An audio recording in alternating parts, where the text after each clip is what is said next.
출애굽기 1장 13절부터 22절.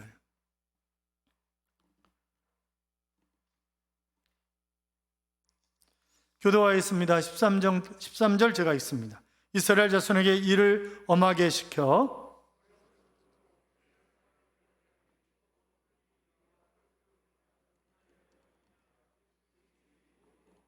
애굽 왕이 히브리 산파 시프라라 하는 사람과 부하라 하는 사람에게 말하여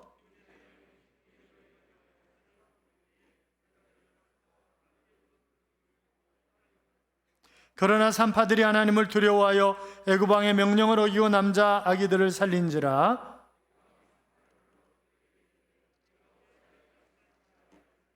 산파가 바로에게 대답하되 히브리 여인은 애굽 여인과 같지 아니하고 건장하여 산파가 그들에게 이르기 전에 해산하였더이다 하매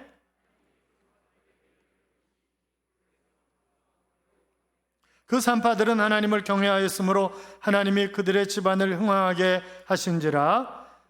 바로가 그의 모든 백성에게 명령하여 이르되 아들이 태어나거든 너희는 그를 나일강에 던지고 딸이거든 살려두라 하였더라. 아멘. 같이 인사하겠습니다. 주의 이름으로 잘 될 것입니다. 더 잘 될 것입니다. 끝없이 잘 될 것입니다. 아멘. 예배 자리에 함께 하신 여러분, 하나님께서 여러분과 동행하심으로 이 한 주간도 행복하고 잘 되는 한 주간의 삶이 될 줄로 믿습니다. 4층도 그렇게 되실 줄로 믿습니다. 우리가 지금까지 보아온 창세기를 간단하게 요약을 하면 하나님이 말씀으로 천지를 창조하셨잖아요. 그리고 마지막으로 갈수록 정교한 작품이 나오는 거죠. 그래서 하나님이 만드신 것 가운데 최고의 정교한 작품이 뭐다? 여자라니까요. 여자를 맨 나중에 만드셨잖아요. 그렇잖아요. 그리고 정복하라 다스리라, 이것은 하나님의 복이었습니다. 그런데 인간이 먹어서는 안 되는 선악과를 따먹고 결국 타락하게 되는 거죠. 형이 동생을 때려 죽이는 사건이 일어나고 하나님의 아들들이 사람들의 딸들과, 그러니까 이제는 믿는 자들이 믿지 않는 자들과 결혼하고 별일이 다 벌어졌다는 거죠. 그래서 하나님이 물로 심판을 하시기로 작정을 하셨고 결국 40일 동안 주야로 하늘에서, 그리고 샘들이 터지면서 결국 홍수가, 그래서 전 세상은 다 물에 잠기게 되었습니다. 누구만 살았죠? 노아의 가족들만 살았어요. 그런데 사람들이 점점 많아지면서 우리가 하나님과 견주어보자, 그리고 쌓은 것이 바로 바벨탑이었습니다. 하나님이 우리가 내려가서 그렇게 말씀하셨고 결국 흩어버리셨는데 그것이 언어의 혼란을 가져온 것이다 하는 그런 말씀을 드렸어요. 그리고 창세기 12장부터 50장까지 네 사람을 중심으로 해서 이야기가 전개되는데, 첫째는 아브라함이라고 하는 사람이 나오죠. 이 사람을 우리가 믿음의 조상이다 그렇게 얘기를 합니다. 그 다음에 이삭은 순종의 사람이라고 얘기하고, 야곱은 점점 더 좋아져가는 정말 치사한 인간이었잖아요. 그래서 야곱에게 더 정이 가잖아요. 나하고 비슷하니까 더 정이 간다고. 그런데 점점 갈수록 삶이 좋아졌던 그런 야곱, 그리고 요셉은 결국 비전의 사람이었고, 이 요셉 때문에 70여 명의 가족이 내려가서 하나의 국가를 형성하기 때문에 요셉이 한 공로는 대단히 크다, 그렇게 이야기를 할 수 있을 것입니다. 이제 오늘부터 출애굽기를 보려고 하는데, 출애굽기는 애국같이 험난한 세상에서 어떻게 우리가 이겨나갈 수 있는가, 하나님이 어떻게 인도하시는가, 곤고한 우리를 어떻게 하나님이 건지시는가, 내가 어떻게 살아야 되는가 하는 모든 것들을 가르쳐주고 있는 그런 성경이기 때문에 상당히 귀한 그런 성경이다, 그렇게 얘기할 수 있는데, 출애굽기는 본래 원어의 뜻이 벗어남이라고 하는 그런 의미입니다. 자, 그러니까 애굽에서 벗어난 기록이다, 그렇게 얘기할 수 있겠죠. 원 저자는 성령 하나님이시겠습니다만 신약 성경도 모세가 저자다, 그렇게 이야기하고 있기 때문에 바로 모세가 쓴 것으로 그렇게 볼 수 있고, 내용은 애굽에서의 이스라엘이 1장 1절부터 12장 37절까지 나와 있고, 12장 38절부터 18장 마지막 부분은 출애굽해서 시내산까지의 이야기를 기록하고 있습니다. 그리고 19장부터 마지막 장까지는 바로 시내산에서 그 주변으로 있었던 그런 이야기들이 기록되어 있는 것을 볼 수 있어요. 열왕기상 6장 1절에 보시면 이렇게 기록되어 있습니다. 이스라엘 자손이 애굽 땅에서 나온 지 480년이요 솔로몬이 이스라엘 왕이 된 지 4년 12월 곧 2월에 솔로몬이 여호와를 위하여 전 건축하기를 시작하였더라. 자, 애굽에서 나온 지 480년, 그리고 솔로몬이 왕이 된 지 4년 되었을 때 성전 건축 시작했다 그랬어요. 이스라엘의 첫 번째 왕이 누구죠? 죄송해요. 점심 때 아까 와서 배고픈데 괜히 여러분에게 물어봐가지고. 사울이죠, 사울. 사울이 왕이 된 때가 주전 1050년입니다. 그는 40년간 통치했습니다. 그러면 주전 1010년에 다윗이 왕이 됐겠죠? 그도 40년간 통치했습니다. 그러면 솔로몬은 주전 970년에 왕이 된 거예요. 그도 40년간 통치했어요. 그래서 우리가 이스라엘의 통일 왕국 시대를 120년간 사울부터 솔로몬 때까지를 바로 통일 왕국 시대다, 그렇게 얘기를 하고, 주전 931년에 북쪽 이스라엘, 남쪽 유다로 나라가 나눠지는 것입니다. 자, 그러면 솔로몬이 왕이 된 지 4년 되었을 때, 그랬으니까 주전 966년이죠. 970년에 왕이 됐으니까 966년이에요. 거기다가 출애굽한 지 480년 그랬으니까, 그러면 주전 몇 년에 출애굽한 것입니까? 초등학교를 좋은 데 다녔어야 됩니다. 초등학교를. 주전 몇 년이에요? 1446년에 출애굽한 거예요. 1446년. 그러면 지금부터 몇 년 전이에요? 1446년 플러스 2021년 하면 3467년이에요. 그러니까 출애굽기라고 하는 것은 지금부터 3467년 전부터 3427년 전까지의 이야기를 기록한 것이다. 왜냐하면 광야 생활이 40년이잖아요. 햇수로. 만으로 38년이지만 햇수로는 40년이에요. 그러니까 그때의 기록을 지금 출애굽기가 이야기하고 있다, 그렇게 볼 수 있는데, 사실 출애굽기는 상당히 우리에게 익숙하게, 첫 장을 딱 열었을 때 상당히 익숙하게 여겨지는 것은, 야곱이 함께 각각 자기의 가족을 데리고 애굽에 이른 이스라엘 아들들의 이름은 이러하니 루벤과 시몬과 레위와 유다와 이사갈과 스불론과 베냐민과 쭉 이렇게 나와요. 자, 족보가 나옵니다. 우리가 창세기에서 족보 봤어요? 족보 또 어디 있어요? 마태복음 1장 딱 열자마자 족보 나와요. 누가복음에도 족보가 있어요. 그렇기 때문에 상당히 익숙하게 그렇게 여겨지는 부분인데, 자, 그러니까 이 출애굽기는 이스라엘 백성들이, 아니 이스라엘 백성이라고 얘기할 수 없는 거죠. 야곱, 곧 이름이 이스라엘로 바뀌었잖아요. 이 야곱의 가족들 70여 명이 애굽으로 내려간 것부터 이야기를 시작하고 있다, 그렇게 볼 수 있습니다. 그렇게 애굽으로 들어간 이스라엘은 1장 7절에는 말씀처럼 생육하고 불어나 번성하고 매우 강하여 땅이 가득했다. 자, 이 말은 이스라엘 백성들이 숫자적으로 막강해졌다, 그런 의미뿐만이 아니라 영향력이 상당히 강하게 되었다라고 하는 그런 얘기입니다. 여러분, 그러니까 얘기하면 세도 있는 집안이 됐다는 거예요. 그러면 정권이 새로 바뀌었을 때 그건 상당히 곤란한 얘기예요. 내년에 대통령이 누가 될 것 같으세요? 한 사람은 깜빵 갈 것 같고 또 한 사람도 비슷한 것 같고, 하여튼 그런데 이게 누가 될지 잘 모르겠는데, 누가 되든지 상관없이 전 정권과 밀접한 관계를 가지고 있거나 어떻든 힘이 있는 세력이라고 한다면 어떻게 해요? 다 바꾸는 거예요. 다 바꾸는 거예요. 국정원장도 바꾸고 다 바꾸는 거예요. 그렇잖아요. 정권 잡으면 다 바꾸는 거지. 그러니까 지금 그 얘기를 하는 거예요. 왜?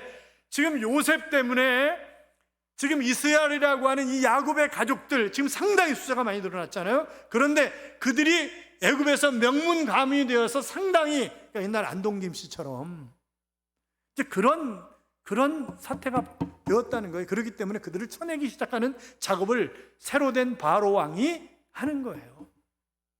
여러분 생각해보세요. 요셉을 알지 못하는 바로 왕이 어떻게 요셉을 알지 못해요? 여러분, 왕이 되려면 적어도 제일 먼저 하는 것이 역사 공부입니다. 그런데 요셉을 몰라요? 아니요. 3살짜리 애도 요셉은 알아.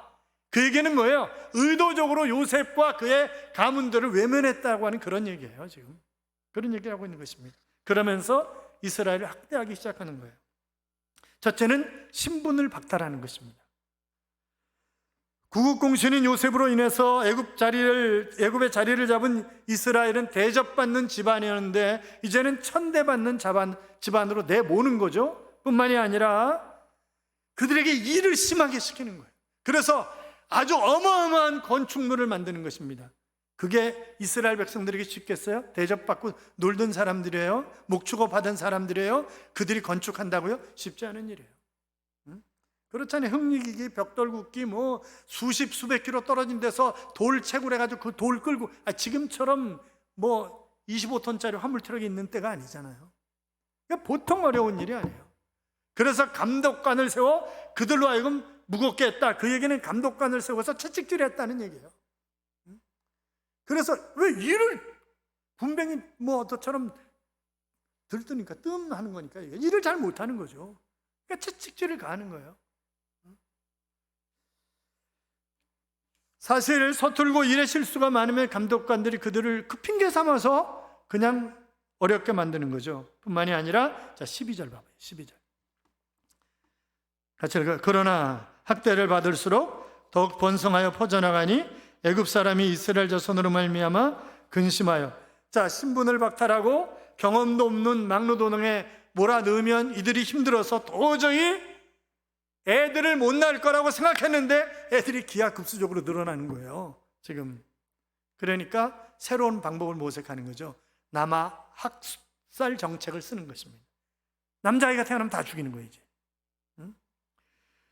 바로 애굽 정부는 히브리 산파들을 불러서 히브리 여인들이 출산을 할 때 남자아이면 죽이고 여자아이면 살리라, 그렇게 얘기를 하는데, 이 산파들이 하나님을 경외하는 경건한 여인이었다는 거예요. 그래서 이렇게 얘기를 하잖아요. 우리가 도착하기 전에 벌써 히브리 여자들은 강하기 때문에 애를 쑥쑥 낳아놓습니다. 어떻게 할 도리가 없습니다. 그렇게 얘기를 하는 거잖아요, 지금. 그래서 하나님이 이 여인들에게 복을 주셨다 하는 그런 얘기를 하고 있는 것을 우리가 볼 수 있습니다만, 자, 어떻든 이들에게 고통이 시작된 것입니다. 그런데 여러분, 고통이 우리가 병장된 하나님의 복일 수 있다, 그런 얘기를 우리가 많이 하잖아요. 그래서 장로교의 창시자인 칼빈은 이 세상에 고통이 많은 것은 천국을 사모하는 그런 마음을 가지도록 하기 위해서 하나님이 우리에게 고통을 허락하신 것이다, 그런 얘기를 했습니다만, 여러분, 살기 편하면 등 따스고 배부르면 천국 생각할까요? 생각하지 않아요. 그렇잖아요. 제가 그 전에 중곡동에서 부교육자 생활을 할 때 누가 그런 얘기를 해주더라고요. 저기 집 주는데 1층에서 2층 가는데 어떻게 허가가 나는지 모르겠는데 1층에서 2층 올라가는데 에스카레이터 타고 올라간다는 거예요. 그렇게 화려하게 집을 지어놓고 사는 사람이 천국 사모할까요? 네, 그렇지 않을까? 쉽지 않아요, 그거는. 사랑하는 여러분, 우리가 이 출애굽기를 보면서 고통은 어차피 지나가는 것이다, 그리고 그 뒤에 하나님이 계획하신 것이 있다, 우리는 그것을 믿고 고통 가운데서 굳건하게 서서 믿음으로 그것을 이겨나가야 된다라고 하는 것을 우리가 생각해 볼 수 있습니다만, 지금 우리말 성경에는 빠져 있는데 출애굽기와 창세기 사이에 그리고라고 하는 접속사가 들어있습니다. 자, 그러니까 창세기와 출애굽기는 두 권이 아니라는 거예요. 따로 떨어진 게 아니라는 거예요. 이건 하나라는 거예요. 자, 그러면서 7절 봐요. 7절 같이 읽어요. 이스라엘 자손은 생육하고 불어나 번성하고 매우 강하여 온 땅에 가득하게 되었더라. 자, 기하급수적으로 늘어났어요. 여기 보면 인구가 증가한 것이 아주 특별한 것이었다고 하는 사실을 5번씩이나 같은 말을 다른 단어로 쓰고 있습니다. 그렇죠? 생육하고 불어나 번성하고 뭐 가득하고 온 땅에 뭐 계속 그렇게 쓰고 있잖아요. 그러니까 이 인구가 불어난 것은 폭발적으로 불어난 것이고, 이것은 상상할 수 없는, 세계 역사상 유례가 없는 그런 번식이었다고 하는 것입니다. 여러분, 그렇다면 생각해 보세요. 한 가정이 내려가서 얼마 안 돼서 수백만을 이끌고 올라온다? 그런 게 역사에 어디 있냐고요. 그 말도 안 되는 얘기지. 그러면 우리가 여러 가지로 생각해 볼 수 있어요. 그러면 이렇게 그들이 갑자기 번성한 이유가 뭐냐? 첫째는 땅이 좋았다, 이렇게도 얘기할 수 있어요. 땅이 좋았다. 고센 땅은 델타 지역이라고 그랬잖아요. 나일강 주변이기 때문에 농사를 지어도 잘합니다. 풀이 많습니다. 그래서 목축어로 하는 그들이 양떼를 키우기에 아주 좋은 땅이, 그러니까 부유하게 편안하게 사는 거죠. 여러분, 부잣집 아이들이 공부 잘합니까? 가난한 집 아이들이 공부 잘합니까? 보편적으로. 옛날에는 가난한 집 아이들이 잘했어요, 공부를. 그래서 맨날 개천에서 용났다 뭐 이런저런 얘기들을 많이 했어요. 요새는요, 부잣집 아이들이 공부를 훨씬 더 잘해요. 왜? 가해야죠, 학원 다니죠, 뭐 이렇게 저렇게 그들은 끊임없이, 싫든 좋든 애들은 피곤해. 그래서 제가 말씀드렸잖아요. 어떤 애, 유치부 정도 되는 아이가 엘리베이터 타고 올라가면서 인상이 일그러져 있어요. 그래서 야, 너 왜 그러냐 그랬더니 아저씨 말 시키지 마요, 나 피곤해요, 이렇게. 유치부에도 5군데 다녀, 5군데. 유치부에도 그렇잖아요. 5군데를 다닌다니까. 그러니까 애들이 피곤해요. 피곤하면서 하는 거예요, 애들이. 가난한 집은 못해요. 그렇잖아. 그래서 가난한 집 아이들이 요새 공부 잘 못하고 부자들이 훨씬 더 공부 잘하는. 그러니까 내 부모님이 살만하고 신앙생활 잘하시고 그런다면 정말 복받은 자녀죠. 사랑하는 청년 여러분, 여러분의 부모님이 신앙생활 잘하시고 먹고 살만한 집안이라고 한다면 부모님에게 감사하시기 바라요. 그렇잖아요? 감사해야지. 그러니까 그 고센 땅이라고 하는 땅이 굉장히 비옥한 땅이었기 때문에 그들이 살만했고, 그래서 식구들이 번성하게 좋았다, 그렇게 얘기할 수 있습니다. 또 한 가지는 요셉 때문에, 요셉 때문에 요셉 때문에 7년 풍년, 7년 흉년, 그것을 겪으면서 요셉이 확 드러나는 거잖아요. 역사 속 요셉이 확 드러나는 것입니다. 그래서 그의 가족들도 덩달아 대우를 받는 거예요, 지금. 그러니까 대우받는 자손이니까. 제가 그 미국의 역사적인 인물 가운데 존 F 케네디를 별로 안 좋아한다고. 뭐 제가 안 좋아한다고 무슨 의미가 있겠습니까? 별로 안 좋아한다니까요. 왜냐하면 이 친구가 그 눈에서 딱 우통 벗고 이러고 폼 잡고 있으니까 기자들이 각하 멋있습니다. 그러니까 나 같은 놈은 말이야, 종자가 좋기 때문에 종직 번식을 많이 해야 돼. 그리고 얼마 있다 총 맞아가지고 뒤졌다니까요. 그건 죽을 짓 한 거지, 그거는. 그렇잖아요. 교반 방자한 거잖아요, 그거는. 그러니까 어떻든 지금 이 요셉 때문에 결국 잘 나가는 집안이 되었으니까 애들을 많이 낳은 거예요. 그러나 가장 중요한 것은 하나님이 함께 하셨기 때문에. 하나님이 아브라함과의 약속을 지금 지키시는 거예요. 이미 500년 전에 아브라함에게 약속하셨어요. 내 자손이 하늘의 별처럼 바닷가의 모래알처럼 많아질 것이다, 그렇게 말씀하셨고, 또 애굽에서 나올 때 400년 동안 애굽에서 종살이할 터인데 그 애굽에서 나올 때 많은 재물을 가지고 나올 것이다, 그렇게 약속을 하셨잖아요. 그 약속이 지금 이루어지는 거예요. 그리고 하나님이 보호막이 되셔서 그들로 하여금 기가 막히게. 그러니까 가만히 생각해 보면 지금 바로가 박해하는 것도 그렇고 남자아이들을 다 죽이고 그래서 결국 나일강에 던지게 한 것도 하나님이 훗날을 위해서 이 모세가 궁중에 들어가서 교육을 받을 수 있도록 하나님이 작업을 하신 것이다, 그렇게 얘기할 수 있잖아요. 끊임없이 그들이 노동을 하면서 노예 삶을 산 것은 근육을 기르고 어떻게든지 살아남아야 되고 몸부림치고 막 이러면서, 여러분 생각해 보세요. 광야길이 쉽지 않아요. 그 성지순례 하신 분들 알잖아요. 3일 가면요 힘들어요. 그 쉽지 않아요. 그러니까 그거를 가면서 견뎌낼 체력과 또 가나안에 얼마나 막강한 그런 군대를 가진 그런 족속들이 얼마나 많아요. 가나안 7 족속을 위시해서. 그러니까 거기 싸워서 이겨야 되고 새로운 나라를 건설해야 되는데 기본적으로 우리가 체력은 국력이다, 그런 얘기 하잖아요. 그러니까 이 이스라엘 백성들이 단단한 체력, 정신력을 가질 수 있도록 지금 작업을 하신 거예요, 하나님이. 그렇게 볼 수밖에 없는 거죠, 상황이. 여러분, 우리가 잘 나갈 때 조심해야 될 것이 있어요. 사단이 시기하고 방해한다는 것입니다. 전쟁이 일어날 때, 만약 전쟁이 일어나면 이스라엘 인간들이 상대방과 딱 달라붙어가지고 우리를 치면 어떡하냐. 그러니까 죽이자, 저것들을 서서히 없애자. 그것이 바로의 생각이잖아요. 그렇잖아요. 그래서 노동을 심하게 하고 또 남자아이는 죽이게 하고 별짓을 다 하지만 실패하는 거예요. 왜 실패해요? 지금 하나님은 하나님의 계획에 따라서 움직여 가시는 거예요. 그러니까 하나님의 계획에 따라서 쓰임받는 도구가 될 뿐이에요, 바로는. 그렇잖아요. 사랑하는 여러분, 그렇다면 굳이 하나님께서 그렇게 애굽에 내려가게 하셨다가 또 올라오게 하시고 아니 선택한 민족이라며, 축복의 민족이라며 하나님이 왜 그러시는가, 그렇게 우리가 생각할 수도 있잖아요. 그러나 제가 그 전에 성경의 파노라마 할 때도 마찬가지고 여러 차례 말씀을 드렸습니다만, 하나님은 효과적인 교육을 위해서 이스라엘을 선택하신 거예요. 하나님이 이스라엘만 사랑하시는 게 아니라 우리도 사랑하시는 줄로 믿습니다. 이스라엘만 사랑하시는 게 아니에요. 그래서 그들을 선택한 게 아니니까 효과적인 교육을 위해서. 유충국 너 일로 나와봐, 이거 풀어봐. 3 곱하기 8. 싹 웃으면서 3 곱하기 8이요? 38이요. 그러면 뒤에 있는 애들이 뭐라 그랬어요? 저 자식은 저거 아직도 구구단을 못 외웠어? 이러고 막 비난하는 아이들이 있을 거 아니에요? 그리고 또 어떤 애들은 나도 모르는데 선생님도 나 시키면 어떡하지? 이러고 있는 애들도 있을 거 아니에요. 그렇잖아요. 그러면 선생님이 유충국이라는 아이를 특별히 사랑해서 앞에서 이거 하게 한 거예요? 아니요.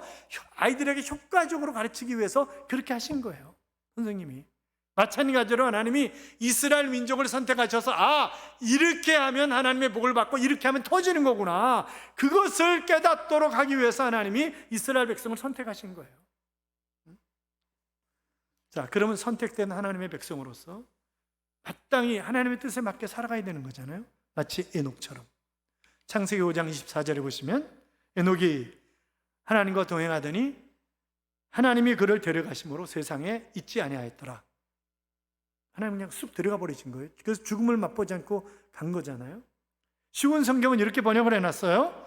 에녹은 하나님의 뜻을 따라 평생 하나님과 깊은 관계를 누리며 살다가 갑자기 사라졌습니다. 이는 하나님께서 그를 데려가셨기 때문입니다. 이렇게 번역을 해놨는데, 하나님과 동행했다고 하는 말은 하나님과 깊은 관계를 가지고 하나님의 뜻을 따라 살았다는 거잖아요. 그래서 하나님이 그를 죽음을 맛보지 않고 데리고 올라가셨다고 하는 것인데, 그래서 히브리 기자는 히브리 11장 5절에서 믿음으로 에녹은 죽음을 보지 않고 옮기었으니 하나님이 저를 옮기심으로 다시 보이지 아니하니라. 저는 옮기기 전에 하나님을 기쁘시게 하는 자라는 증거를 받았느니라 그랬습니다. 그러니까 하나님을 기쁘시게 하는 사람, 그런 삶을 우리가 살아가야 되는 것 아니겠어요? 사랑하는 여러분, 에녹이 살던 때, 지금 이스라엘 백성이 살고 있는 때, 그리고 지금 우리가 살고 있는 때 다 비슷해요. 다 비슷합니다. 그런 상황 속에서 하나님의 마음에 쏙 드는 사람, 다윗이 왜 쓰임 받았어요? 다윗은 하나님의 마음에 들었더라 그랬잖아요. 사도행전 13장에 보면. 사랑하는 여러분, 하나님의 마음에 드는 그런 삶을 살아가시기를 바랍니다. 자, 이스라엘이 계속 풍요로웠어 봐요. 가나안 땅, 하나님이 약속하신 가나안 땅 돌아갈 생각 안 해요. 야곱과 요셉은 자기들의 시신을 애굽에서 가나안으로 옮겨달라 그렇게 얘기를 하잖아요. 왜? 우리는 잠시 여기 머무는 것이다. 그런데 등따스고 배부르면 그 생각 안 한다니까. 그러면요, 우상숭배에 빠지는 거예요. 도덕적으로 문화적으로 타락하는 거예요. 그래서 하나님이 이들이 다시금 가나안 땅을 생각하고 약속했던 가나안 땅으로 돌아갈 수 있도록 하나님이 지금 작업을 하신 것이다, 그렇게 얘기할 수 있습니다. 로마서 5장 3절에 보시면 다만 이뿐 아니라 우리가 환난 중에도 즐거워하나니 환난은 인내를, 인내는 연단을, 연단은 소망을 이루는 줄 알미더라 그랬습니다. 여러분, 솔개가 한 70년 산답니다. 솔개가 한 70년 사는데 40년쯤 지나면 이놈이 힘도 없고 여러 가지 부리로 쪼는 것도 제대로 못하고 막 이렇게 되는 거죠. 그러면 그때 솔개가 결단을 한다는 거예요. 이렇게 죽을 것인가, 아니면 내가 새롭게 태어날 것인가, 둘 중에 하나를 선택한다는 거예요. 그런데 많은 솔개들은 내가 다시 태어나야 된다, 그렇게 생각을 하고 높은 산에 올라가서 바위에서 자기 부리를 막 있는 힘을 다해서 쪼은답니다. 그래가지고 자기 이 부리를 다 빼내는 거예요. 그러면 2달 정도 지나면 새로운 부리가 나온다는 거예요. 그러면 다시 그 부리로 자기 발톱을 다 뽑는 거예요. 다 뽑으면, 그러면 또 한 2달 정도 지나면 발톱이 또 새로 나온다는 거예요. 그 발톱이 새로 나오면 다시 발로 자기 털을 다 뽑아내는 거예요, 완전히. 그러면 2달 정도 지나면 털이 또 새롭게 나온다는 거예요. 그러면 그때는 다시 창공을 나르는 멋진 솔개가 되어 30년을 더 산다고 하는 거예요. 사랑하는 여러분, 우리가 고통과 그 역경 속에서 내가 어떻게 대하느냐에 따라서 앞으로의 삶이 더 멋지고 행복한 번성하고 강한 삶이 될 수도 있고 처져버리는 그런 삶이 될 수도 있다고. 그 선택은 누가 하는 거예요? 내가 하는 거예요. 그 선택은 내가 하는 거예요. 이제 우리는 일어나야 합니다. 우리의 애굽에서 나와야 됩니다. 우리는 진정한 자유함을 얻어야 됩니다. 여러분, 출애굽기를 하는 동안 정말 고통과 역경 가운데 있다 할지라도 다시 나와서 진정한 자유함을 얻고 뿐만이 아니라 그 역경을 딛고 일어서서 하나님의 뜻을 분별해서 일을 이루어드리며 하나님이 들어서 쓰시는 멋진 사람, 하나님이 번성하게 하시고 강하게 하시는 그런 사람, 그런 주인공이 되어 역사를 새롭게 써내려가는 그런 귀한 하나님의 일꾼들이 되시기를 주님의 이름으로 축원합니다. 축원합니다. 이런 찬양이 있죠. 원하고 바라고 기도합니다 라고 하는 그런 찬양인데, 이 세상을 살아가는 동안에 나의 힘을 의지할 수 없으니 기도하고 낙심하지 말 것은 주께서 참 소망이 되심이라. 주의 길을 걸어가는 동안에 세상의 것 의지할 수 없으니 감사하고 낙심하지 말 것은 주께서 참 기쁨이 되심이라.